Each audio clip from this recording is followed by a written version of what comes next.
Selamat datang di YouTube Pokardi Eva Takupang. Hari ini Teacher Ardi mau membacakan sebuah cerita. Judulnya Gagak Menguburkan Temannya atau A Crow Buried His Friends. Buku ini ditulis oleh Yoli Hamdi, dan buku ini dua bahasa loh, yaitu bahasa Indonesia dan bahasa Inggris. Buku ini diterbitkan oleh Rusima, dan buku ini termasuk ke dalam seri 10 hewan yang taat kepada Allah berdasarkan kisah-kisah Al-Quran. Mau tahu isinya? Yuk kita lihat satu per satu.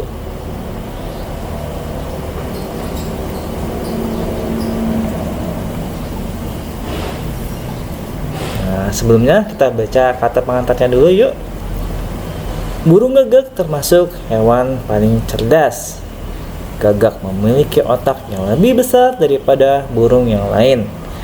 Karenanya, dia mampu berpikir dengan baik. Bahkan, dahulu kala burung gagak pernah juga mengajari manusia. Waktu itu, Qabil membunuh Habil. Qabil sangat menyesal melihat saudara kandungnya meninggal dunia. Anak Nabi Adam alaihissalam itu tidak tahu apa yang harus dia lakukan.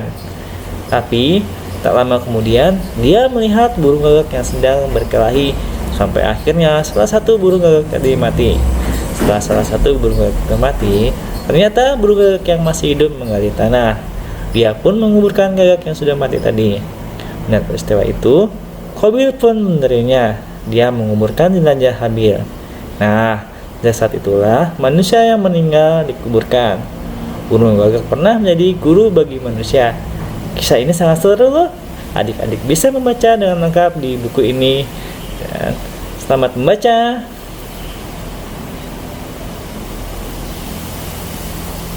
Dua gagak itu berteman. Seekor gagak bertubuh lebih besar. Suaranya parau tapi keras melengking. Bulu-bulunya berwarna hitam mengkilap. Dia dikenal sebagai gagak yang baik hati. Gagak yang lain tubuhnya lebih kecil. Dia dikenal sebagai gagak yang curang. Gagak kecil ini memang suka berbuat yang tidak baik.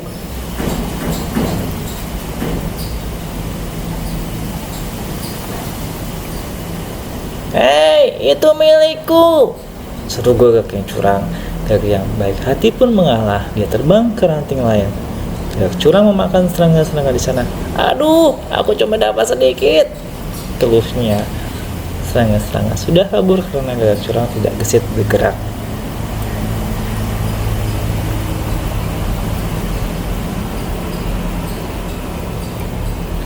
Gagak curang melihat-lihat ke arah temannya. Ternyata gagak yang baik hati sudah pindah ke pohon lain. Paruh dan keluh kaki gagak penuh buah-buahan. Gagak curang pun berkata, "Buah-buahan itu milikku." Dia memaksa untuk berbagi. "Baiklah, kamu boleh ambil sebagian," kata gagak yang baik hati.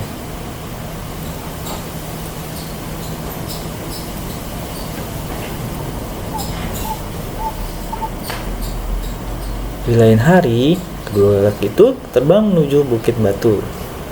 "Tidak akan ada makanan di sana," kata gagak curang. Gagak baik hati tersenyum. Dia terus terbang. Gagak temannya tersungut-sungut hingga akhirnya kedua burung itu sampai di puncak bukit.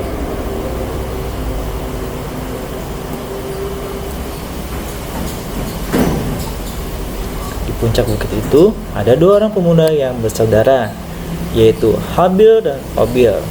Mereka adalah anak Nabi Adam alaihissalam. Keduanya diperintahkan untuk berkorban kepada Allah. Habil mengorbankan hewan ternaknya. Allah pun menerima korbannya itu. Hewan itu pun lenyap. Akan tetapi, Qabil mengorbankan buah-buahan yang sudah busuk. Allah pun menolaknya. Buah-buahan itu berserakan.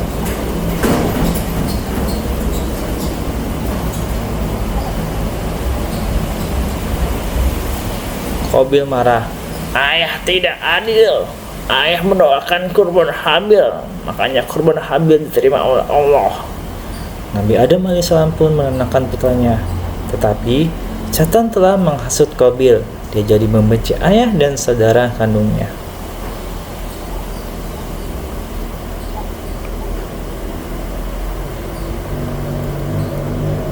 Buah-buahan busuk itu berserakan. Kobil membiarkannya di atas bukit batu. Kita ambil yuk, anjak gagak curang. Gagak baik hati geleng kepala. Kita mencari yang lebih baik saja, ucapnya. Gagak baik hati terbang tinggi sementara gagak curang memakan buah-buahan itu.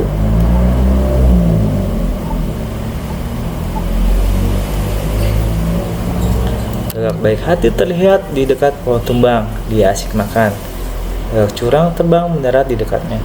Apa yang kamu makan? Gagak baik hati memperhatikan jamur di paruhnya. Enak sekali rasanya, ucap gagak baik hati.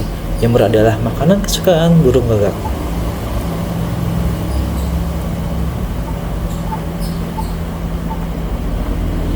Gagak curang jadi semakin iri. Kok dia dapat enak terus? Katanya dalam hati. Setan pun terus menghasutnya supaya berbuat jahat. Gagak itu berniat hendak untuk mencelakai gagak yang baik hati. Gagak baik hati tidak menyadari bahaya. Dia tetap saja berteman.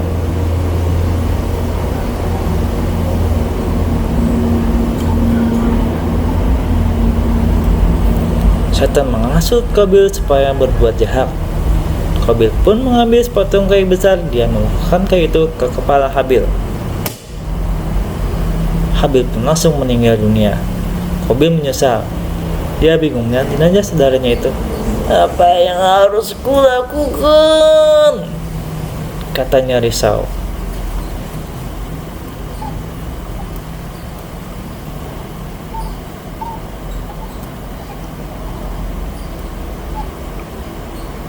Gagak curang iri melihat keberhasilan temannya. Tiba-tiba, gagak curang menyerang. Dia mematuk dan mencakar gagak yang baik hati. Apa yang akan melakukan? Kita ini berteman, seru gagak baik hati. Akan tetapi, gagak curang terus menyerang. Dia mematuk berkali-kali.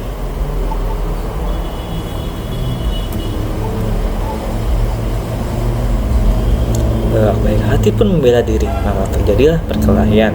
Gagak baik hati lebih kuat. Gagak itu mematuk dan mencakar balik. Ya, dia pun berhasil mengalahkan gagak curang. Gagak curang itu pun mati. Gagak yang baik hati pun sedih karena temannya mati. Gagak itu lalu menggali tanah dengan paruhnya. Dia juga mencakar tanah dengan kakinya. Setelah itu dia memasukkan mayat gagak curang ke dalam lubang. Kemudian gagak baik hati tadi menimbunnya dengan tanah.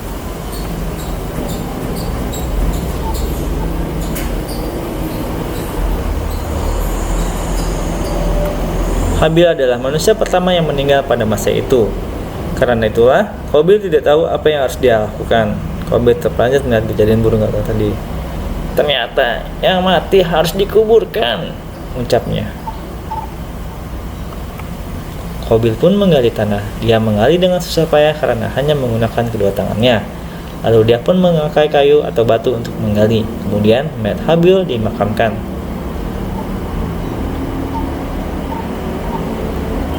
Kobil mendapatkan pelajaran dari gagak. Jenazah Habil pun sudah dikuburkan dengan baik. Burung gagak akhirnya terbang tinggi.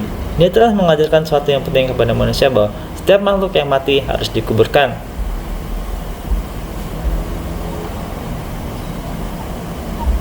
Dan berakhirlah cerita ini. Untuk melihat seri berikutnya, jangan lupa untuk like, subscribe, komen channel ini. Dan terima kasih.